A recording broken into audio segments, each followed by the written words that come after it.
Dumating na nga pala sa SM yung kikitain namin na galing sa Manila. Actually kasama namin siya, bali apat kami magkakala dito sa Baguio.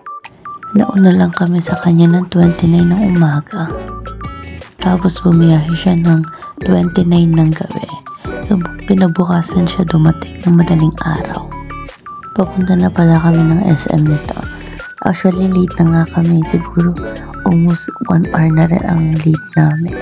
Late na rin kasi kami nagising kasi anong oras na rin kami nakatulog. Pag kasi ibang bahay, namamahay talaga ako. Hirap talaga ako makatulog. Ganun din ata yung kasama ko. Or baka naglabing-labing pa sila. Charis! Sobrang lamig din kasi pagsapit ng madaling araw. Kaya siguro hindi rin ako makatulog. Dapat talaga may partner ka pag pupunta ka ng Baguio para in case na lamigin ka, may kayakap ka sa gabi. Hala, charis. Lugi sa dalawa eh, nagyayakapan. Paano naman ako? Wala na nga kayakap, wala pang kumot. Hays, hala. Pinabaybay na nga namin yung daanan dyan papuntang SM. Baka sobrang naiinip na yung naghihintay sa amin doon. 10 minutes away nga rin palang biyahe na papuntang SM. Kaso pagdating namin doon, wala yung kikitain namin. Kaya naglakad pa kami papuntang Jollibee at doon na kami nakita. Ang laki mong babae. Charot. Diba? Ulat.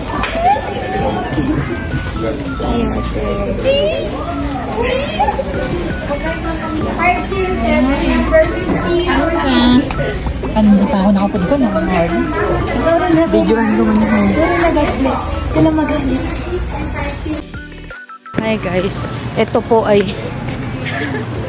ay samahan ng walang ligo pero gala ng gala. Grabe. Dapat pala dinala ko yung jacket ko. Medyo malamig. Sumasakit din pa ako pag flat mo ganyan. Totoo. So, nasa ano kami? Mines View, tama ba? Mines View. Ay, ang pangit yung dalawa. Dito.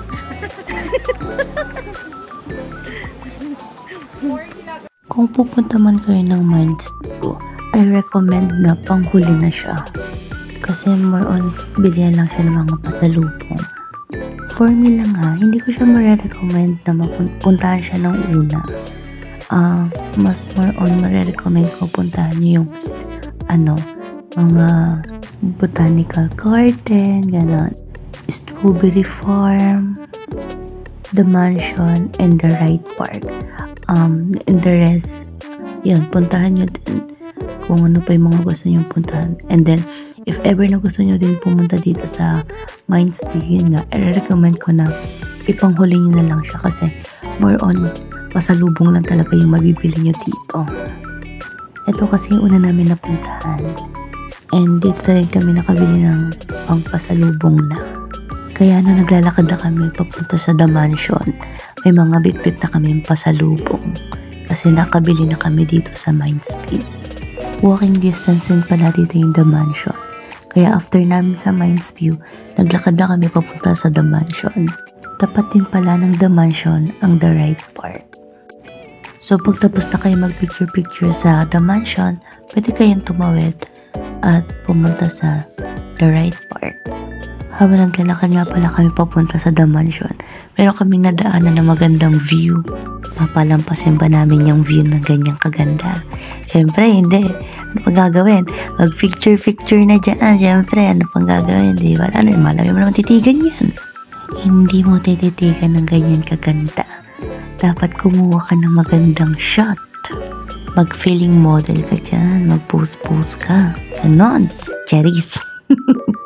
Pero grabe, nagbayad pa kami ng 10 pesos para makita lang yung Mines View. Meron naman pala dito, diba? Tanaw na tanaw din.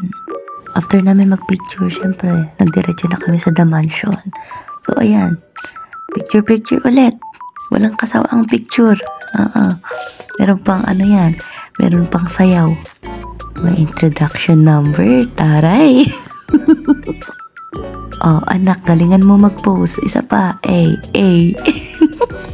Isa pa, kabila. A. Pak. Isa pa, silip. Sino kayo dyan? After nga namin mag-picture yan, tumawid kami papunta ng The Right Park. So ayan, nag-picture din kami dyan. And sakto din pagdating namin dyan, binuksan yung fountain. Pero feeling ko maganda talaga dito paggabi. Tapos bukas yung fountain. Ay, the best. Kaso umaga na kami pumunta kasi dapat may pupuntahan pa kami after this. Kaso mga gutom na ang mga person. Kaya after niya, naghanap na kami ng makakainan. And after nga din pala namin kumain, umuwi na rin kami sa tinuluyan naming bahay. Kasi naman wala pa mga tulog ang mga taong iyan. Akala niya natulog yan? Hindi!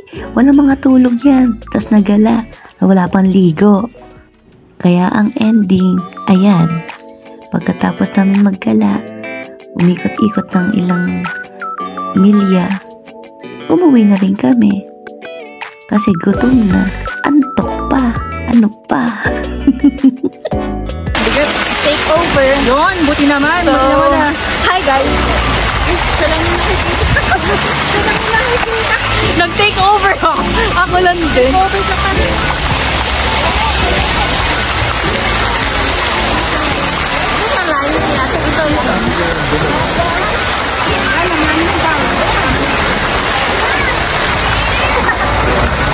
Mansion ko nga pala.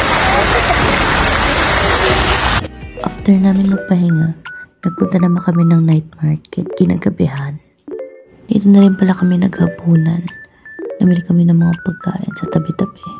After kumain, nag-ikot na ulit. Then after nun, saglit lang din, uwi na rin kami.